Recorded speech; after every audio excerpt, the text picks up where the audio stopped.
Okay. Fine చేస్తా. Video end వరకు చూడండి. ఆ లుక్ ఏ మూవీలో చెప్పండి తనది.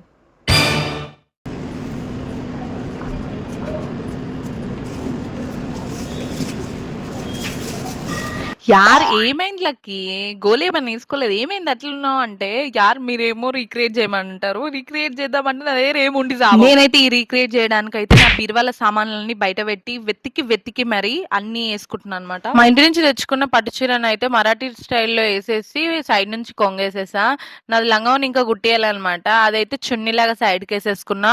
బ్లౌజ్ అయితే ఇంకా పీస్ ఉండే అనమాట. అది ఇంకా గుట్టియలే. సో దాన్నైతే మొత్తం చుట్టుకున్నాను. నేనైతే ఫౌండేషన్ కొంచెమే పెట్టుకున్నా. ఎందుకంటే ఆల్రెడీ అయిపోయింది. మొత్తం గీకి పెట్టేసుకున్నా. అండ్ ఆల్ కెమికల్ కలిపి అన్ని ఒక లిప్ కలర్ వేసేసుకున్నా అనమాట. సో మనం కూడా నేచురల్ బ్యూటీ కదా, మ్యాచ్ చేసేస్తాం, ఏం కాదు. యాక్చువల్లీ నేను వేసుకున్న నగలు అయితే ఒకదానికొకటి మ్యాచింగ్ లేదనమాట. కాకపోతే వీడియోలల్లో ఫోటోలలో బాగానే కనిపిస్తాయి కాబట్టి ఓకే, మేనేజ్ చేసేస్తా. మీరు చాలా ఇంటెలిజెంట్ అయిపోయారు. క్లూస్ ఎందుకు బొక్క, లుక్ చూస్తేనే అర్థమైపోయింది. ఆమెలాగా సేమ్ ముక్కు పుల్ల లేదని బాధపడకుండా పైసలు ఎందుకు బొక్క అని ఆలోచించి నా దగ్గర ఉన్న పాడైపోయిన 2 కమ్మల్ని తీసుకొని డిఐవై చేసుకున్నాను అనమాట. కొంచెం సేమ్ సిమిలర్ ముక్కు పుల్లలాగా.